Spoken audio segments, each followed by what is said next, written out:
नमस्कार, स्वागत है आप सभी का। जेके 24/7 न्यूज देख रहे हैं आप और मैं हूं प्रियंका आपके साथ।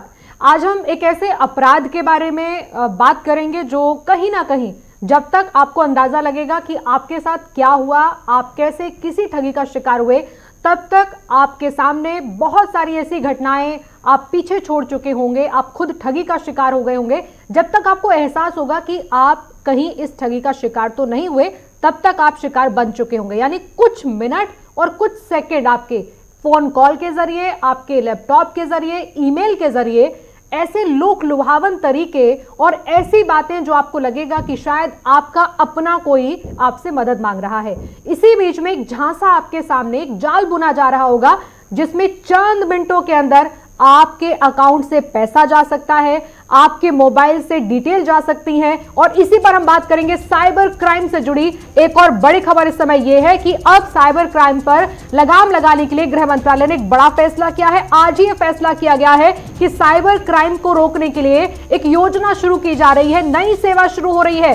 3 कैटेगरीज में रखी गई हैं जिससे कि साइबर क्राइम पर रोक लग सके, इस अपराध को रोका जा सके, पुलिस की मदद की जा सके, साइबर सेल की मदद हो सके। और इसमें एक नई योजना के तहत ये कोशिश की जाएगी कि 3 तरीके से इसमें काम किया जाए। यानी जो लोग इसका शिकार हो रहे हैं उन्हें कैसे बचाया जाए और अलग अलग अपराधों को एक श्रेणी में रखा जाए जिसकी जानकारी पुलिस तक पहुंचे, साइबर क्राइम तक पहुंचे। उसके बाद प्रमोटर्स होंगे जो लोगों को अवेयर करेंगे, अवेयरनेस प्रोग्राम की जानकारी देंगे, और एक्सपर्ट्स जुड़ेंगे जो ये बताएंगे कि आखिर इस अपराध से कैसे बचा जाए। लेकिन साइबर क्राइम की सबसे बड़ी वारदात जो मजबूर कर रही है चर्चा करने पर, लोगों को बताने पर, अरविंद केजरीवाल की बेटी हर्षिता खुद ठगी का शिकार हो गई हैं। बीते रोज ही ऐसा हुआ जब अरविंद केजरीवाल की बेटी ने दरअसल एक ई-कॉमर्स प्लेटफॉर्म का इस्तेमाल करते हुए अपने घर का एक सोफा बेचने की जानकारी साझा की थी। उसके बाद उनके पास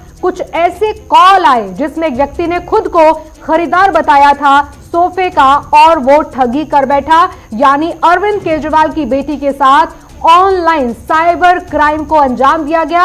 अकाउंट सही होने के नाम पर उसने अरविंद केजरीवाल की बेटी से डिटेल मांगी और उनके खाते में छोटी सी रकम ट्रांसफर कर दी ताकि उन्हें भरोसा हो जाए कि वाकई में ये वही ई-कॉमर्स प्लेटफॉर्म से कोई खरीदार बोल रहा है। इसके बाद से व्यक्ति ने उनको एक QR कोड भेज दिया और यही सबसे बड़ी गलती हुई। कोड स्कैन करते ही पैसे ट्रांसफर हो गए, यानी कि हर्षिता के अकाउंट से पैसे उस क्राइम को करने वाले क्रिमिनल के, उस साइबर ठग के अकाउंट में चले गए। तब पता चला कि उनके खाते से 20,000 कट गए। थोड़ी देर बाद ये जानकारी सामने आती है कि हर्षिता दरअसल कई हजार की ठगी का शिकार हो चुकी हैं। इसके बाद से हर्षिता ने व्यक्ति से शिकायत की, बातचीत की इस बारे में। हुआ क्या इसके बाद? व्यक्ति ने कहा कि गलती से ऐसा हो गया है, एक लिंक, एक QR कोड स्कैन किया और 20,000 रुपए चले गए।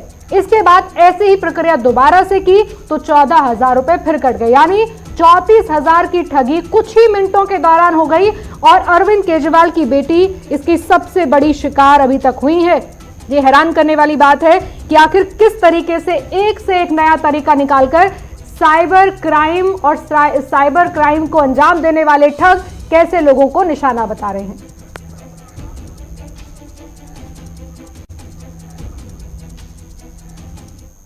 अगर आप ये सोच रहे हैं कि इकलौता ये तरीका है जिससे किसी को ठगा जा सकता है या सिर्फ साइबर क्राइम की श्रेणी में इतनी ही बात है, तो आप गलत हैं। आप जरा गौर से देखिएगा, अलग अलग तरीके हम आपको बताएंगे जिसके जरिए लोगों को ठगा जाता है। ये सबसे बड़े वो तरीके हैं जिससे एक आम इंसान ठगी का शिकार हो सकता है। सबसे बड़ी बात, ATM कार्ड की क्लोनिंग। कार्ड क्लोनिंग बढ़ती जा रही है और इसके लिए बार बार सरकार आगाह करती है, संबंधित कंपनियां बताती हैं, बैंक इंफॉर्मेशन देते हैं। शातिर ठग क्या करते हैं? ATM की क्लोनिंग करते हैं और ये सब कुछ होता है ATM के अंदर। डिटेल लेकर डुप्लीकेट कार्ड बनाते हैं, कार्ड बनाकर आपके खाते से पैसा उड़ा लेते हैं। आपको लगता है कि आपने अपनी जानकारी किसी से साझा नहीं की है, लेकिन आपके कार्ड की क्लोनिंग करने वाली मशीनें इन ठगों के पास रहती हैं। कार्ड बनाकर आपके खाते से पैसा लेते हैं, लेकिन आप बचेंगे कैसे? ATM की जांच करनी पड़ेगी। आप जिन इलाकों में ATM का इस्तेमाल करते हैं वो कितने सुरक्षित हैं। कहीं भी किसी भी जगह अनजान जगह खासकर राह चलते हुए किसी भी एटीएम का इस्तेमाल आंखें बंद करके आप ना ही करें। एक और चीज हम आपको बताते हैं, धोखेबाजों की नजर रहती है आपके बैंक खातों पर।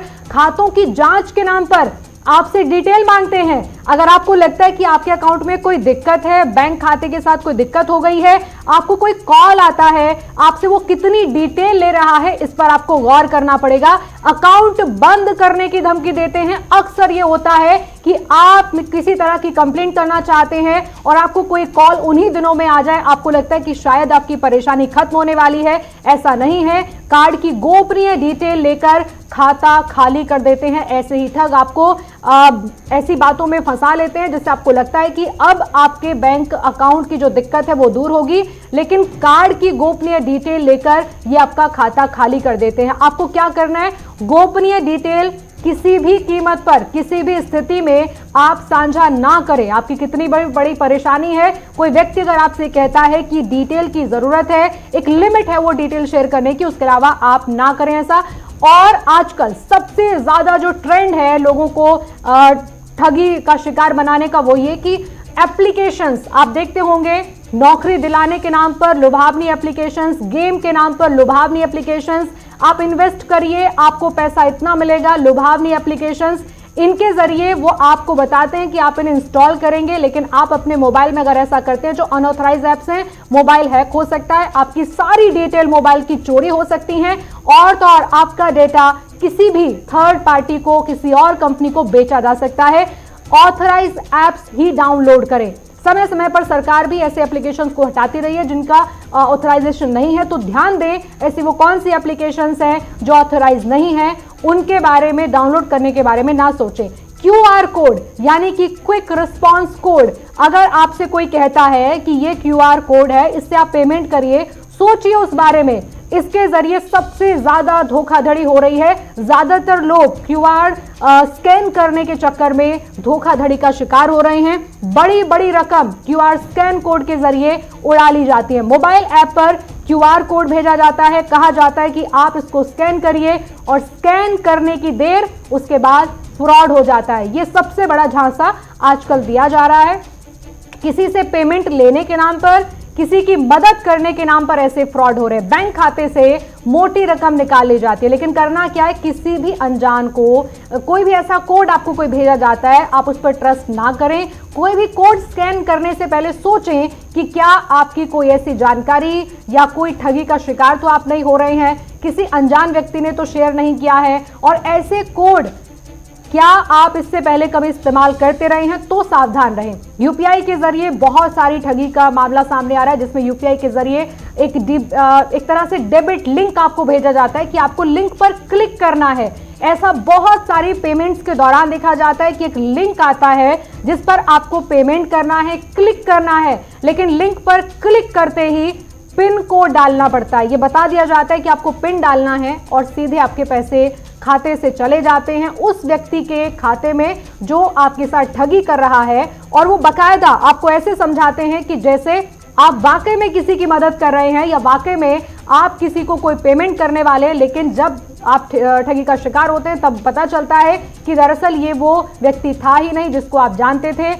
पैसे खाते से कटते हैं तब जाकर व्यक्ति को अंदाजा होता है। तो आप किसी भी अनजान लिंक पर क्लिक ना करें। बहुत सारी लुभावनी चीजें हो सकती है उस लिंक के अंदर कि आपको क्यों ये लिंक खोलना, और आपको लगता है कि शायद इसके अंदर कोई जानकारी होगी, इससे आपका फायदा होगा, लेकिन नुकसान होता है इसी से।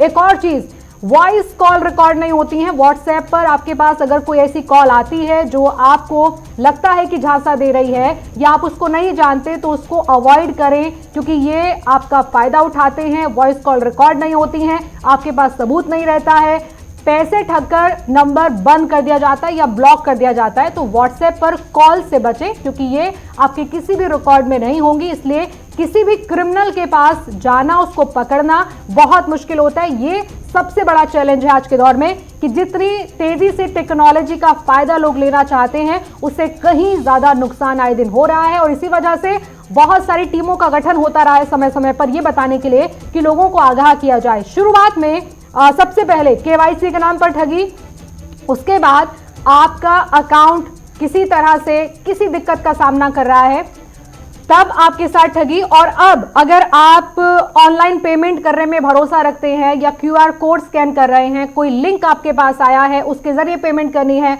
ये सब धोखाधड़ी के रास्ते। लेकिन इतने स्मार्ट तरीके से ये ठग आपको अपना शिकार बनाते हैं कि आपको पता नहीं चलता कि आपके साथ क्या हो रहा है। जैसे आपके पास बहुत सारे मैसेजेस आपने पढ़े होंगे कि मदद के नाम पर आप जहां पर बैठे हैं, आपका कोई जानकार आपसे कहता है कि मैं आपका जानने वाला हूं और मुझे आपकी मदद चाहिए। लेकिन मदद में क्या चाहिए? आपके अकाउंट में पैसा भिजवाना है। आप सोचिए कैसी मदद हो सकती है जिसमें कोई परेशान है और आपके अकाउंट में पैसा भेजने की बातें कर रहा है। ऐसे बहुत सारे लोग हैं जो इन सब चीजों का शिकार हुए हैं। कुछ लोग हमारे साथ जुड़ेंगे भी और बताएंगे कि उनके साथ जीवन में जब कोई ऐसी ठगी का मामला आया तो उन्होंने क्या किया, क्या वो बचे और कैसे कोई पीड़ित इस घटना के बाद कहां जाकर शिकायत करता है। पूरा घटनाक्रम वो लोग बताएंगे और कुछ खास मेहमान हमारे साथ होंगे जो चर्चा करेंगे और बताएंगे कि कितनी बड़ी जरूरत है आज के समय में साइबर क्राइम पर कंट्रोल करना, कैसे कंट्रोल किया जा रहा है इस पर भी बात करेंगे। हमारे साथ पवन दुग्गल जी जुड़ रहे हैं, साइबर एक्सपर्ट हैं। बहुत बहुत स्वागत है पवन दुग्गल जी आपका।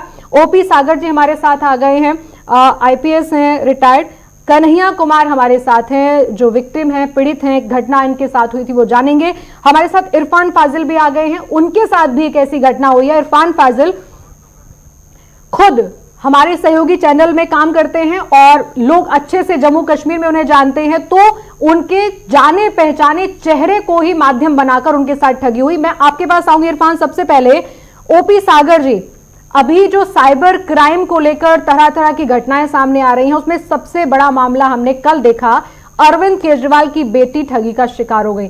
एक आम इंसान जो अक्सर ऑनलाइन खरीदारी करता है, कोई पेमेंट करनी है, कहीं आपने कोई गाड़ी की सर्विस कराई है, मोबाइल रिपेयर कराया था, बहुत सारी चीजें जिसमें हम कहते हैं कि आप ऑनलाइन पेमेंट करिए, कैश नहीं लोग कैरी करते हैं, कहीं किसी परेशानी में फंस जाते हैं तो वहां भी ऑनलाइन ट्रांजेक्शन्स होती हैं। लेकिन अब सबसे बड़ी दिक्कत है कि ये सबसे आसान तरीका हो गया है क्रिमिनल्स के लिए किसी के साथ साइबर ठगी करना।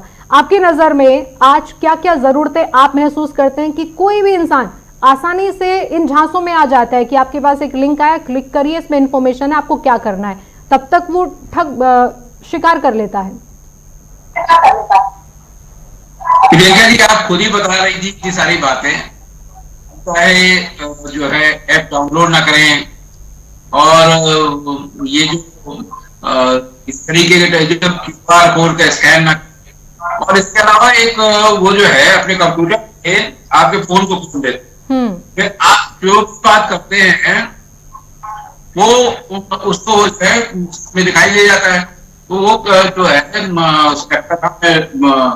अक्सर वो यही करेंगे, आपको 1 to 5 नंबर बताएंगे कि आप नंबर बताइए ताकि हम कंफर्म सही आ रहे हैं, देख पा रहे हैं। फिर उसके बाद में जो सबसे बड़ी बात है ओटीपी आता है। इससे बड़ा चीज कोई नहीं है। ओटीपी जो है जब आएगा कभी भी ओटीपी शेयर ही नहीं करना है, चाहे कोई इतना ही कोई खास क्यों ना हो, ओटीपी शेयर नहीं करना है और वहीं पर आपका जो है पैसा ट्रांसफर होने से बच जाएगा। मेरा जो मैंने एक बार इस तरीके के वो खुद का एक्सपीरियंस है, मैं बहुत देर तक उसको सुलझाया रहा, तो फिर मैंने यहाँ इंदिरापुरम को बोला भी, मैंने कहा ये नंबर ट्रेस करो, ये कौन है, ये फर्जी। तो मैंने एसएसपी के यहाँ भी उसके पीआरओ को लोड कराया, मैंने कहा साइबर सेल को कहिए अभी इसको ट्रेस करें। तो ट्रेस हुआ नहीं, बड़ा दूर के नंबर होते हैं, दरभंगा बिहार पता नहीं कहाँ का नंबर वो जो है यूज कर रहे थे। लेकिन वो तो जब ओटीपी शेयर करने की बात हुई तो खैर मैंने तो उसको डांट दिया, मुझे मालूम था कि ये किस तरीके से फ्रॉड कर रहा है। इसी प्रकार से देखिए ऑनलाइन परचेजिंग में भी सावधानी बरतनी है, कोई सहायता मांग रहा है तो भी सावधानी बरतनी है, अपने फोन की डिटेल जो है वो शेयर ही नहीं करनी है। वो आजकल आ जाएगा कि आपका कल से फेसबुक बंद हो जाएगा, अब अपना ये बताइए वो बताइए, या आपका जो है कोई और अकाउंट मैसेंजर बंद करने का बात कहेंगे, या कहेंगे कि आपका जो एयरटेल मनी है बंद हो रहा है, पेटीएम बंद हो रहा है। तो ये जो चीजें हैं ये ऐसी चीजें हैं जिनको आसानी से भाप सकते हैं, इनके झांसे में नहीं आना चाहिए। तभी शहरी नागरिक तो बहुत अच्छी तरह से परिचित है, लेकिन जो अवेयरनेस का काम आप कर रही हैं तो बहुत जरूरी है। अक्षिता जैसी लड़की को ये काम नहीं करना चाहिए था। अच्छी खासी पढ़ी लिखी लड़की, और उनको पता नहीं कैसे ये बातों में इस तरीके से उलझाते हैं कि उनको सोचने समझने का मौका नहीं लगता है। ओपी सागर जी, दिक्कत ये है कि जब आप कोई काम कर रहे हैं, मान लीजिए आपने कुछ ऑर्डर किया है और कोई आपसे कहे कि हाँ ये ऑर्डर आपके यहाँ डिलीवर हो रहा है, लेकिन पहले ये पेमेंट करनी है, या आपने जो पेमेंट की थी हुई नहीं है। इतना स्मार्ट तरीका और इतनी स्मार्ट बातचीत होगी, आपको लगेगा कि असल में आपको उस व्यक्ति को ट्रस्ट कर लेना चाहिए। जो कहानी वो अपने साथ में लेकर चलते हैं वो कुछ ही चंद मिनटों के अंदर भांप लेते हैं कि हाँ इस व्यक्ति से ये काम निकल सकता है, पैसे निकल सकते हैं। आप सोचिए जरा कि कोई लिंक आपके मोबाइल पर आया है, आपको हर किसी के मन में ये आता है कि लिंक क्लिक करके देखा जाए क्या है, क्या भेजा। कितने सारे मैसेजेस होते हैं, प्रॉपर्टी सस्ती है, नौकरी मिल रही है, 10,000 क्लिक करते आपके अकाउंट में आ जाएंगे, वाउचर मिल जाएंगे, रिचार्ज हो जाएगा। कोई भी व्यक्ति उसको क्लिक करना चाहेगा, लेकिन क्लिक करते ही नुकसान हो जाता है। जैसे आप ये आज एक्सप्लेन करें, तब तक कोई और नया तरीका निकल रहा होगा कि अब नया क्या करें, ये तो लोगों को समझ में आ गया। मैं आपके पास आऊंगी, और भी हमारे साथ मेहमान है इरफान फजल। हम आपसे जानना चाहेंगे कि आपके साथ क्या हुआ था, आपने आगे क्या किया, और कब की ये घटना है, जो हमारे तमाम दर्शक देख रहे हैं वो समझ पाए कि सिर्फ पैसे का लेन देन लिंक QR कोड तक नहीं है, कैसे ब्लैकमेलिंग हो रही है। ऑनलाइन आपकी जो फुटेजेस है उनको उठाकर, आपके फोटोज उठाकर फेसबुक से और कई अन्य प्लेटफॉर्म पर अक्सर लोग साझा करते हैं फोटोज। बहुत बहुत शुक्रिया डिबेट में जुड़ने के लिए। जिस तरीके से साइबर क्राइम को लेकर बात करें तो साइबर क्राइम जो है वो काफी ज्यादा अरूज पर है, क्योंकि इस वक्त अगर देखा जाए जिस तरीके से लगातार मोबाइल फोन और दीगर साइबर एक्टिविटीज के मामला आए रोज दिखाई दे रहे हैं, तो हर कोई इसके साथ कनेक्टेड है। तो इस अलग सा स्ट्रेटेजी बन चुकी है, जो कि देश से बाहर के लोग जो है वो काफी ज्यादा इन्वॉल्व हो गए साइबर क्राइम को लेकर। कल जैसे कि हम बैठते हैं तो अचानक व्हाट्सएप में कॉल मौसूल होती है और हम उसको क्लिक करते हैं, उसके बाद हमारा जो वीडियो है वो ऑटोमेटिकली उनके सामने आ गया, और वहां से कुछ ऐसी अश्लील तस्वीरें हमें दिखाई जा रही थी जिसमें हम भी दंग रह गए। हमने कहा कि अचानक से ऐसा कॉल आ गया, और उसके बाद हम इस पर मुझे क्यों कॉल करते, इसके लिए ऐसा इसको करना क्या है। तो कुछ 30-40 सेकंड तक वो वीडियो चला, उसके बाद वो ऑटोमेटिकली बंद हो गया। तो मैंने देखा कि बिल्कुल 2 मिनट के बाद मुझे कॉल रिसीव हो रहा है, कॉल आ रहा है, तो जिसमें रिसीव कर रहा हूं जिसमें मुझे बताया जा रहा है कि भाई साहब अभी आपका जो वीडियो है उसके बारे में क्या इरादा है। तो मैं हैरान हो गया, मैंने उनसे पूछा कि भाई किस तरीके का वीडियो क्या बोल रहे हैं आप। वो मुझे दूसरे फोन से एक वीडियो दिखा रहे हैं जिसके साथ एक एडिटिंग हो गई है, और कुछ अश्लील तस्वीरें जो है मेरे बॉडी के साथ, मेरे फेस के साथ जोड़ के मुझे ब्लैकमेल करने की कोशिश कर रहे हैं। तो मैं उनसे पूछ रहा हूँ कि भाई ये माजरा क्या है। भाई अगर आप चाहते हो कि 50,000 100 रुपए अगर आप मुझे दोगे, मैं नहीं करूंगा, मैं वायरल तो तुम्हारी इज्जत जो है वो बिगड़ जाएगी। तो अल्लाह का शुक्र है कि हम लोग जर्नलिस्ट, हम लोग काफी हैं, हमें सिचुएशन टैकल करनी आती है, हम थोड़ा स्ट्रॉन्ग रहते हैं। तो हमने क्या किया कि हमने उसका जो ऑडियो है वो पूरी तरह से रिकॉर्ड करके पूरा साइबर सेल पे डिस्ट्रीब्यूट कर दिया, और मैंने यहाँ से स्ट्रॉन्ग होकर उसको थोड़ा रिवर्ट भी किया।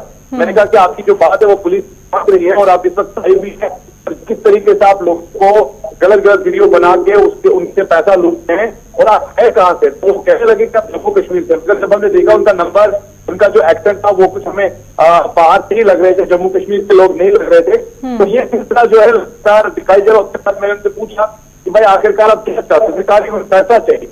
तो मैंने कहा तो पैसे के लिए तुम ये चीज करो, उसके बाद ही तुम्हारी बात जो है पुलिस तक पहुंच गई है, और बहुत जल्द तुम पर शिकंजा भी करेगा। तो बाकी रहा मेरा वीडियो जो है अगर तुम्हें वायरल करना है तो कर दो, कोई इश्यू नहीं। तो इसके बाद ये चीज जो है वो बाद में लाइव आया, और मैंने कुछ इस पर रिपोर्ट्स भी की, और लोगों को मैंने डिबेट भी किया कि आखिरकार किस तरीके से माजरा है। क्योंकि उसके बाद मेरे साइबर पुलिस के जो सरबराह है SSP साइबर क्राइम, उनसे मैंने बात की, तो उनसे मैंने पूछा कि आखिरकार किस तरीके का माजरा है। तो उन्होंने कहा कि ये एक्टिविटी पिछले 3 महीने से चल रही है, जबकि लोगों को कॉल किया जा रहा है, लोगों के इस तरह की वीडियोस बनाए जा रहे हैं, और बाद में ब्लैकमेल किया जाता है। कुछ लोग होते हैं जो टैकल नहीं कर पाते हैं, सिचुएशन डर जाते हैं, उन्हें पैसा भी ट्रांसफर किया है। और खासतौर पर जो अभी भी बेचारे काफी हार्ट पेशेंट होते हैं, जिनकी खासतौर पर देखा जाए इस सिचुएशन पर मौत भी हो सकती है, क्योंकि हर कोई अपनी इज्जत के ठीक है। इरफान फजल, बहुत बहुत शुक्रिया, आप हमारे साथ जुड़े और आपने डिटेल में ये जानकारी साझा की कि आज स्थिति क्या हो गई है। अगर आप खुद को ये समझते हैं कि सोशल मीडिया पर आप बहुत एक्टिव हैं, टिकटॉक फ्रेंडली हैं, और आपके पास बहुत सारी चीजें इस टेक्नोलॉजी में ठगी होने से बचने के बारे में मालूम है, तो नई नई टैक्टिक्स आ रहे हैं, नए नए तरीके आ रहे हैं जिससे आपको फंसाया जा सके और आपसे पैसे निकलवाए जा सके। आप नहीं तो कोई और सही,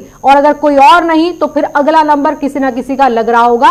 कैसे जाल बढ़ता जा रहा है। हिमांशु शुक्ला जी हमारे साथ आ गए हैं, सोशल मीडिया एक्सपर्ट हैं। हिमांशु जी, मैं आपसे पहले एक कमेंट चाहती हूं इस पर कि अभी जो स्थिति है उसमें आप देखेंगे सोशल मीडिया पर कंट्रोल नजर नहीं आता है। मान लीजिए कोई किसी को कॉल कर रहा है, क्यूआर कोड्स भेज रहा है, कोई लिंक भेज रहा है, कहीं कोई आपसे ऐसी इंफॉर्मेशन निकाल रहा है जो आपको नहीं देनी चाहिए, और वो लोगों को अंदाजा नहीं होता अब क्या करना। और ये किसी के साथ भी हो सकता है, क्योंकि आपको लगेगा कि क्यूआर कोड आ रहा है तो कोई आपकी पेमेंट कैसे ले लेगा, कोई लिंक आ रहा है तो आप कैसे ठग हो सकते हैं, कैसे ठगी का शिकार होंगे। आप उत्सुकता के चक्कर में ये सब चीजें कर लेते हैं। कंट्रोल करने के लिए अब क्या किया जाए? हर रोज नया पैंतरा है इन ठगों का। देखिए प्रियंका जी, बहुत बड़ी चुनौती है हम सबके सामने।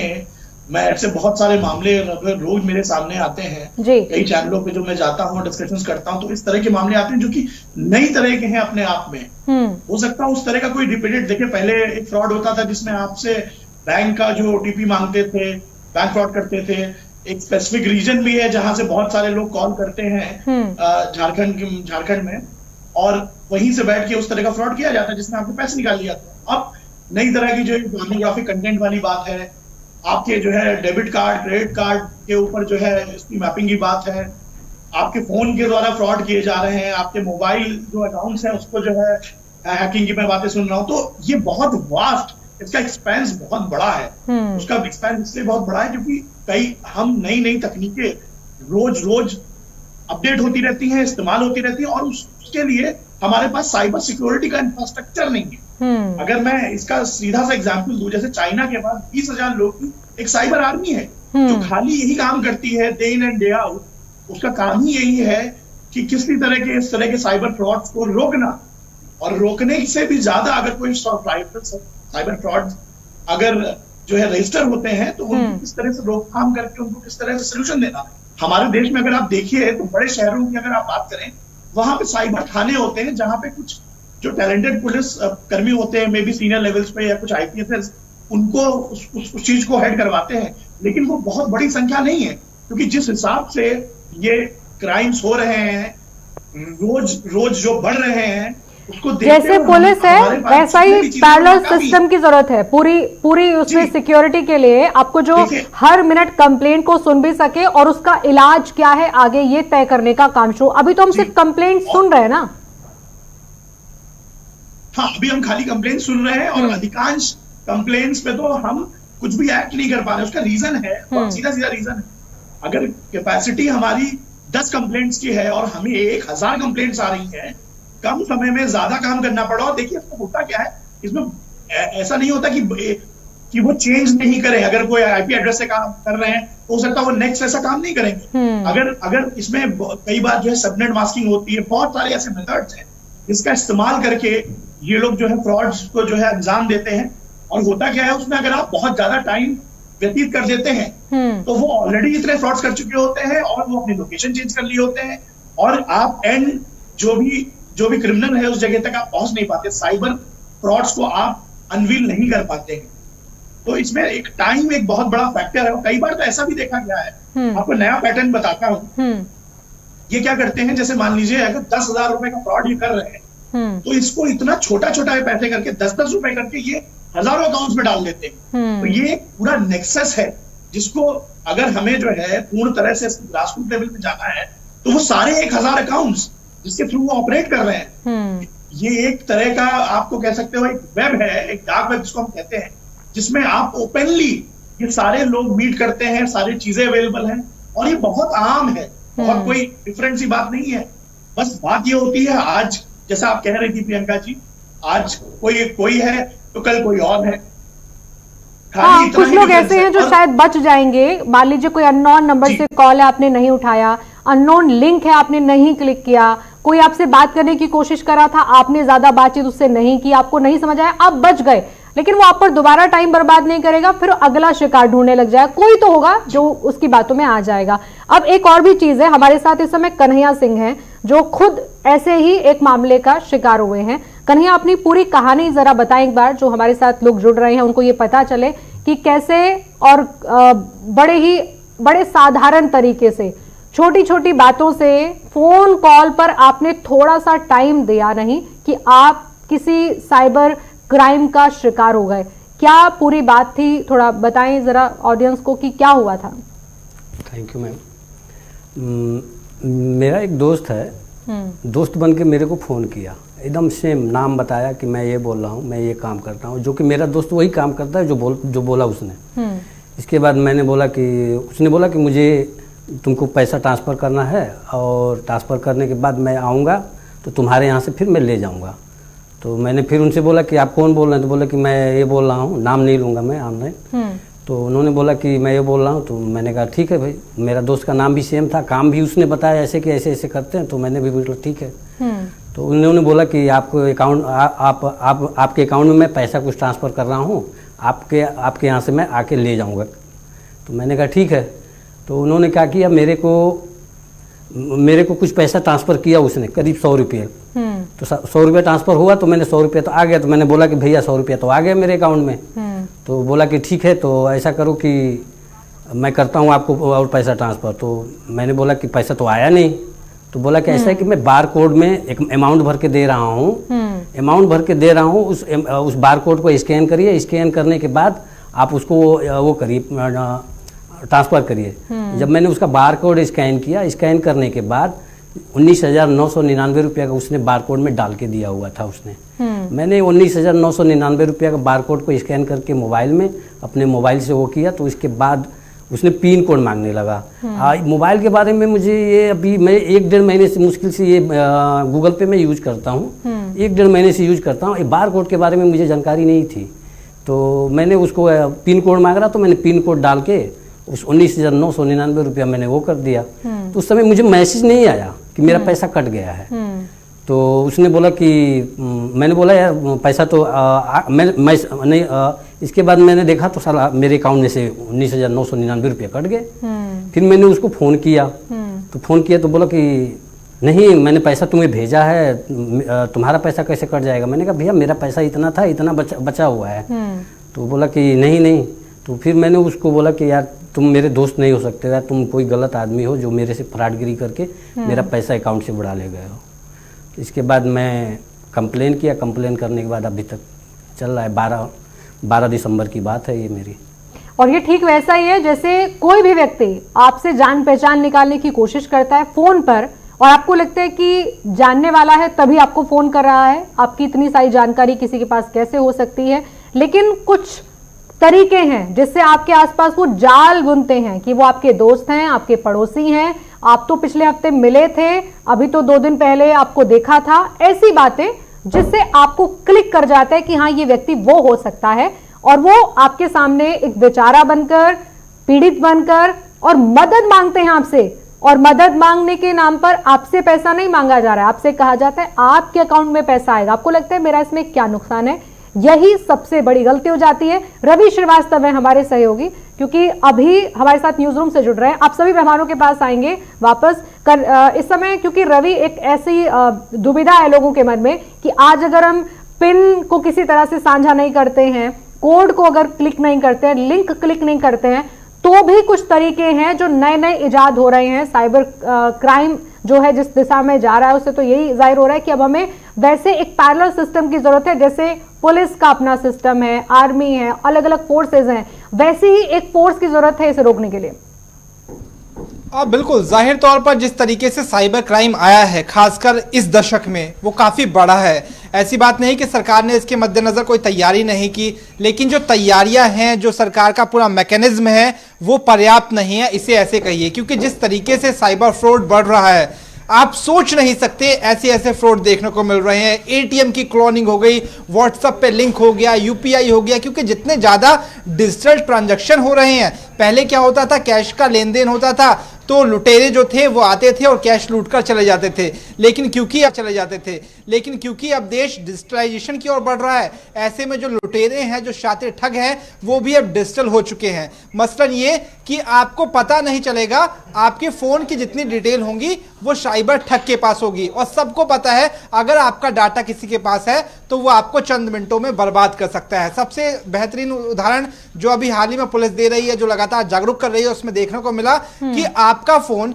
एनिडेक्स के जरिए कोई लेता है, उसके बाद जो भी डिटेल, जैसा कि आप कई बार अपने ईमेल्स पे अपने कार्ड की डिटेल सेव करते होंगे, अपने फ़ोन में कई बार नोटबुक में अपने कार्ड की डिटेल सेव की होगी, इसके अलावा एटीएम का पासवर्ड आप भूलते होंगे, तो आप फ़ोन पर निर्भर है। जी आगे बढ़ रही है, वैसे वैसे फ्रॉड भी आगे बढ़ रहा है। एनिडेक्स पे आपका फ़ोन लिया, उसको डिटेल मिल गई, और फिर वो नेट बैंकिंग के जरिए जैसे आप चंद मिनटों में ट्रांजेक्शन करते हैं वो भी करता है। यहाँ तक कि आपके फ़ोन पे आया हुआ OTP भी, वो भी एक साइबर ठग अगर चाहता है तो वो ले सकता है बड़ी आसानी से। और सबको पता है कि अगर आपका OTP, आपकी नेट बैंकिंग ID, आपके कार्ड की डिटेल, आपके CVV अगर किसी के पास जाते हैं तो आप किस कदर ऑनलाइन ठगी का शिकार हो सकते हैं। तो जरूरत इस बात की है कि डरिए मत, सावधान रहिए, चौकन्ना रहिए।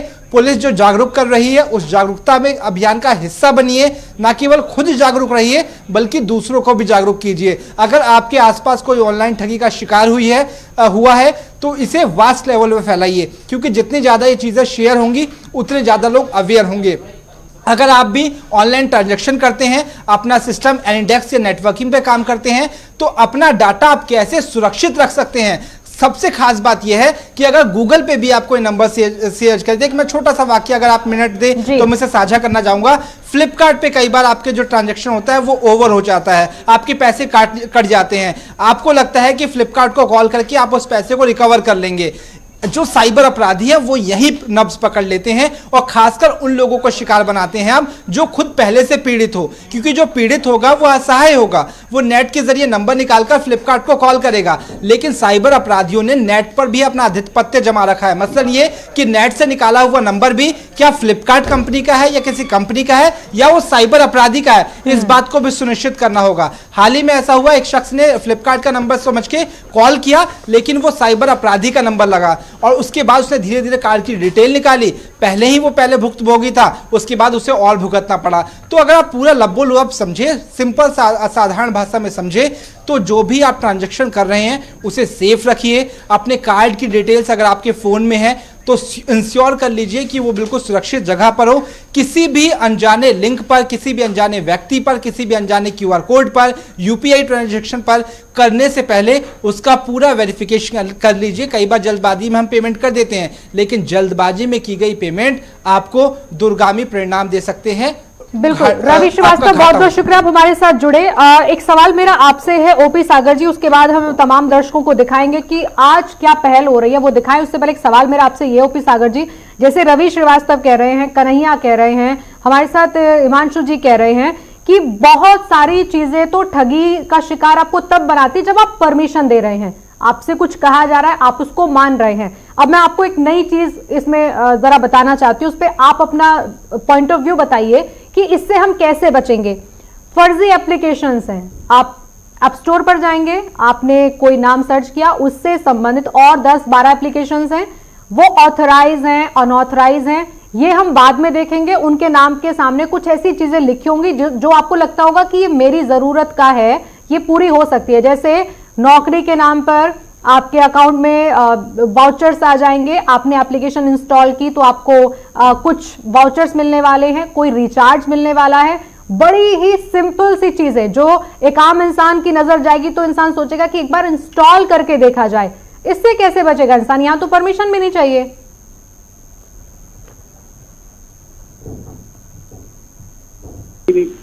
हमें लालच नहीं करना चाहिए। पहली बात ये है, सब लोग लालच में फंस जाते हैं। किसी भी प्रकार का लालच नहीं करना चाहिए, ये बहुत इंपॉर्टेंट है। नंबर दूसरा, मोबाइल नंबर से अगर किसी किस्म की कोई डिमांड आती है मोबाइल नंबर से, क्योंकि जितने लोग जितनी ऐप से डायरेक्ट आती है वो अगर पैसा चला भी जाएगा तो पैसा उन ऐप में उसमें जाएगा। तो ये लिंक कोई अगर मोबाइल नंबर से भेज रहा है तो समझने फर्जी है। दूसरा ये है कि हमें जो है अगर हम ऑनलाइन कोई चीज मंगा रहे हैं तो बेहतर रहेगा कि cash on delivery. Cash on delivery ऐसा ऑप्शन है, जब वो यहाँ पर आएगा तो अपना कैश ले लेगा, तो ये आपके सामने जो है आपका कार्ड स्वैप करेगा। तो ये कई चीजें ऐसी हैं कि जिसको हम लोग प्रैक्टिस में ले आए ताकि हम चोरी इससे बच जाए, फ्रॉड से।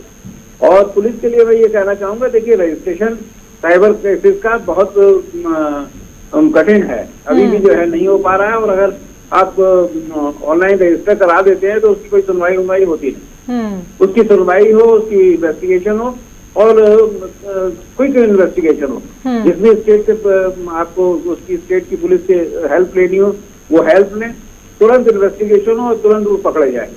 जब तक नहीं पकड़े जाएंगे तब तक ये नहीं होगा। जो अभी कह रहे थे चाइना में तो सुपरवाइज करते हैं इस तरीके के फ्रॉड्स ना हो, ऐसे ही हमारे पास की एजेंसी डेवलप करनी पड़ेगी पुलिस डिपार्टमेंट। ओपी सागर जी, आज के दौर में जैसे लूट और अन्य अपराध एक इंसान के साथ सड़कों पर, घर में या असुरक्षित जगहों पर हो रहा है, उससे कहीं बड़ी तादाद में ये ठग नए शिकार बना रहे हैं, जिसमें आपकी किसी परमिशन की जरूरत नहीं है, आपसे सिर्फ कुछ बातें करनी है या कोई लिंक पेश करना है, आपको जगह जगह ये लोग ढूंढ रहे हैं।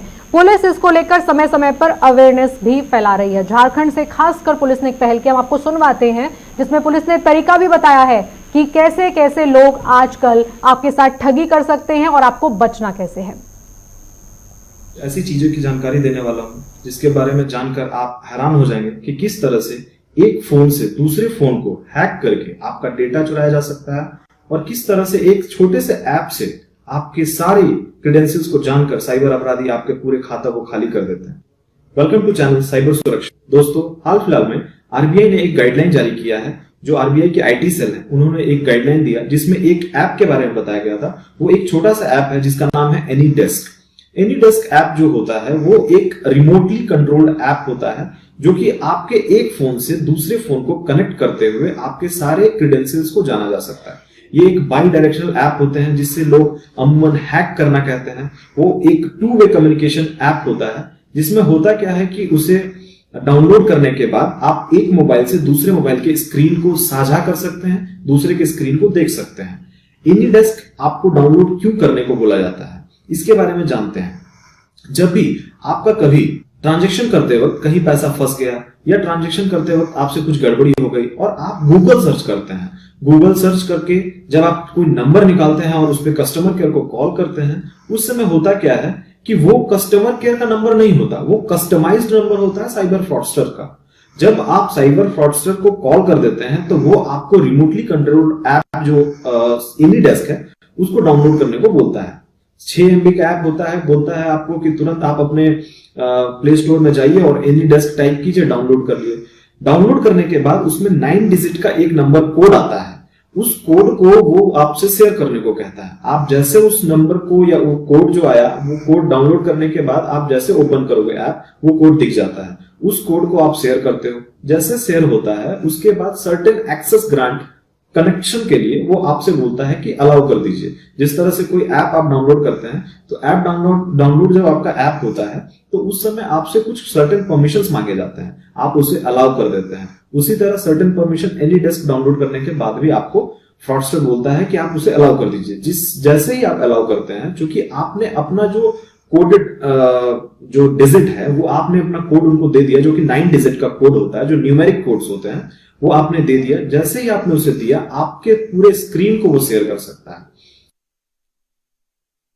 आप जब भी किसी एटीएम में आए तो सबसे पहले यहाँ के जो अवांछनीय परिवर्तन है उसको देखें। आपसे चूक हुई, इस जो आपका कार्ड का स्कीमर है, कार्ड स्कीम जो करता है, ये स्कीमर के पास उसने अपना एक किट लगा दिया जो बिल्कुल हूबहू दिखता है, जो एक फर्जी स्कीमर होता है। इसमें आपने जब अपना कोई कार्ड डाला, आपने इसमें यहाँ पे अपना कार्ड डाला, कार्ड डालने के बाद क्या हुआ, ये इसमें स्किम कर लिया।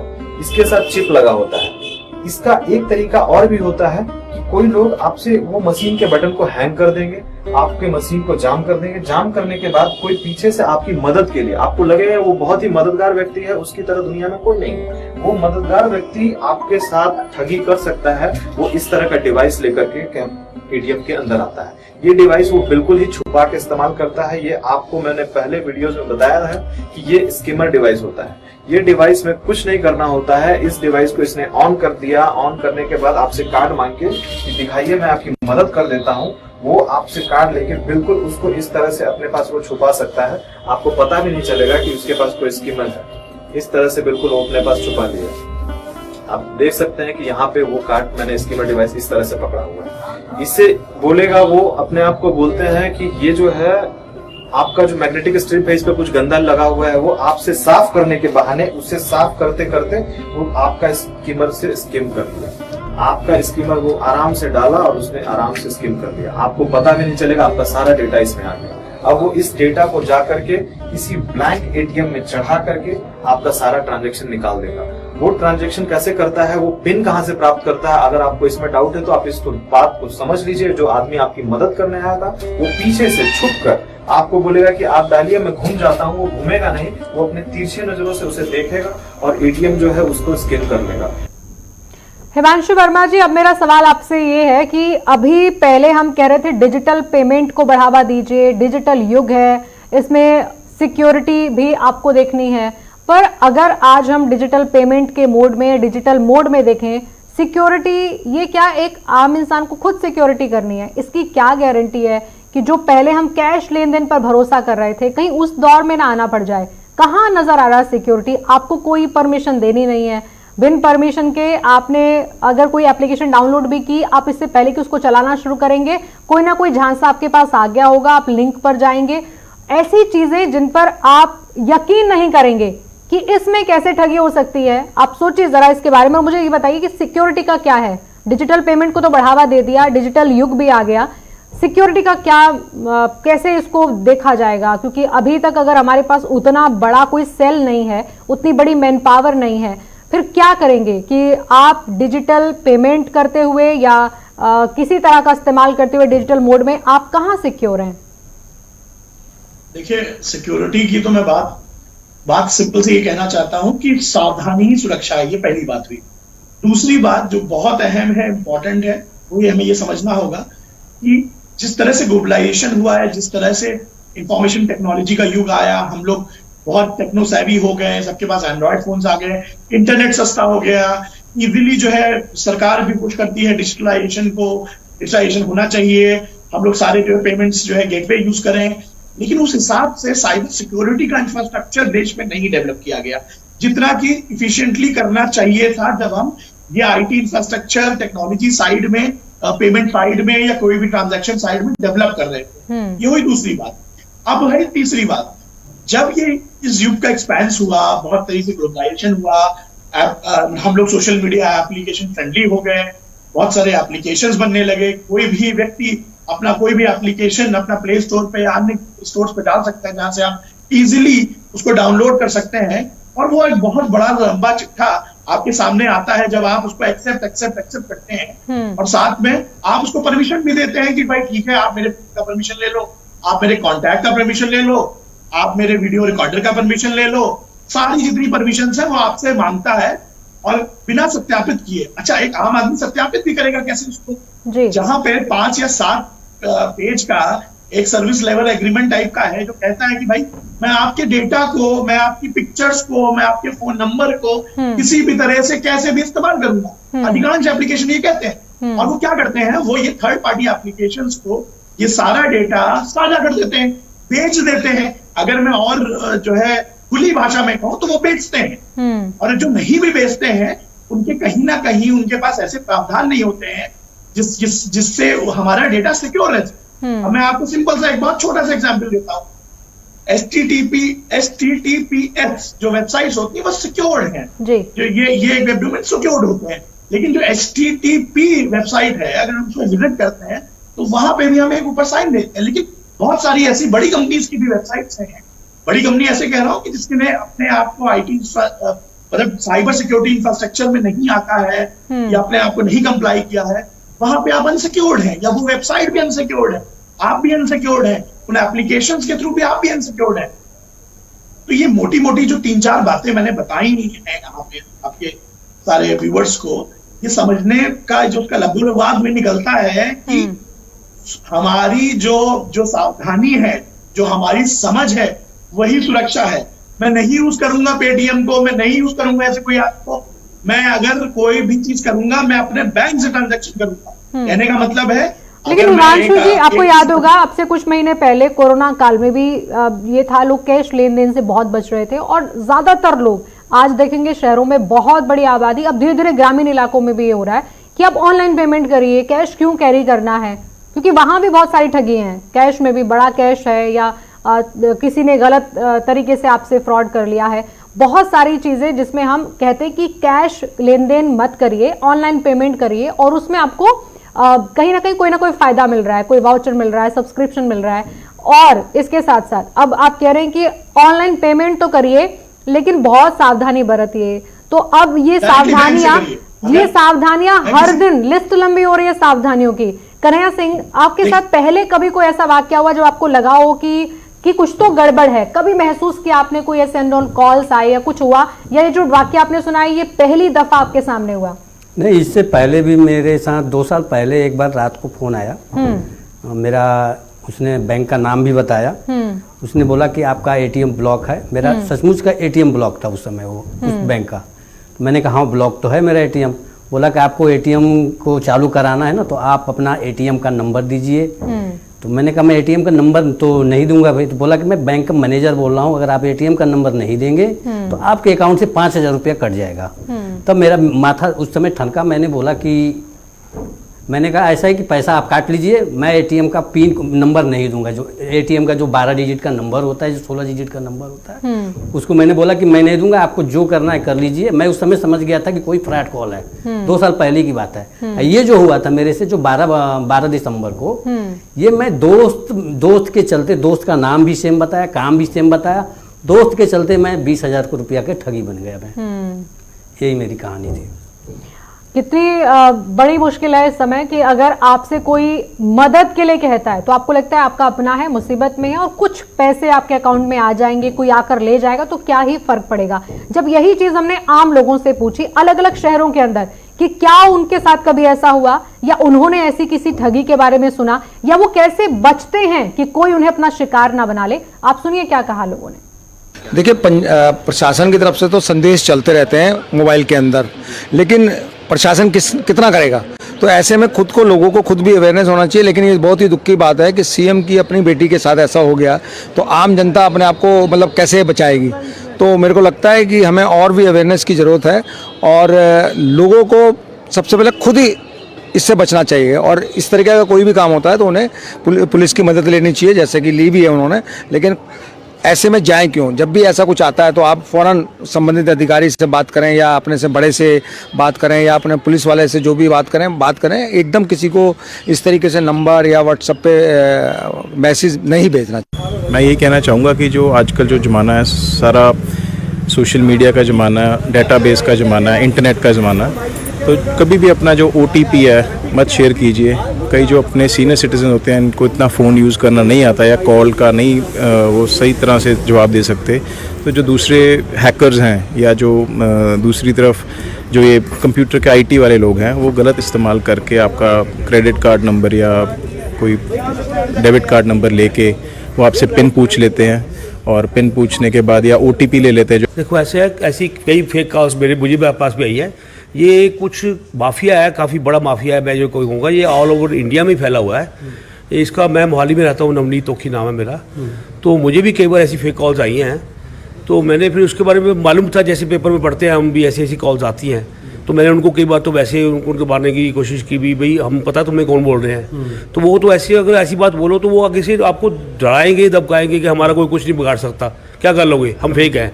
फिर आपके पास इस लेवल पे वो आ जाते हैं। इसके लिए मैं चाहता हूँ सरकारों को चाहिए कि इसके लिए कोई ठोस कदम उठाने चाहिए। जिस तरीके से लगातार ऑनलाइन ठगी बढ़ रही है, क्या आप कभी इस तरीके से किसी घटना के शिकार हुए हैं? जी, मैंने भी एक बार अपना जो फ्रिज था मेरा पुराना, तो वही मैंने OLX, जैसे आपको भी पता है कई साइट से OLX है, क्विकर है, मैंने अपना ये OLX पे डाला था बेचने के लिए।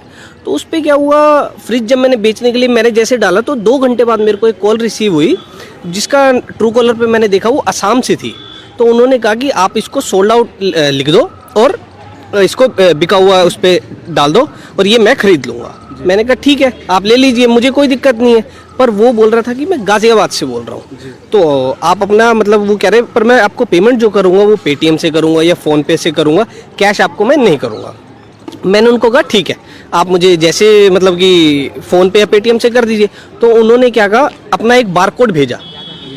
साइबर क्राइम में बस यही इस तरह से, जैसे कि फेसबुक आईडी वगैरह हैं और अकाउंट नंबर है, तो लोग ओटीपी के माध्यम से और स्कैन के उससे हैक कर लेते हैं और साइबर क्राइम यही है। क्या लगता है क्या रोक लगानी चाहिए सरकार को? इस पे प्रतिबंध लगाना चाहिए सरकार को। आप सभी मेहमानों का बहुत बहुत शुक्रिया, आप हमारे साथ जुड़े। ओपी सागर जी आपका भी, हिमांशु जी आपका भी, कन्हैया, इरफान, फाजिल आप लोगों का भी।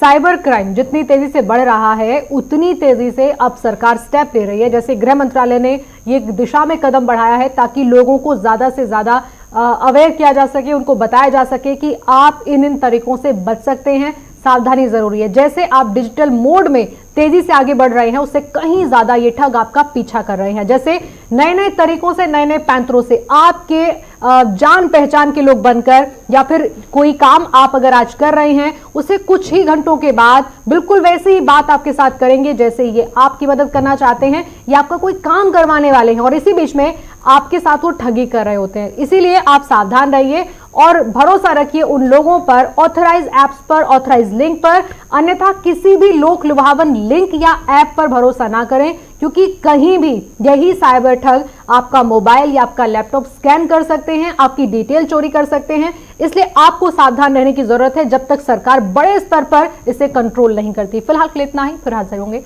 नमस्कार।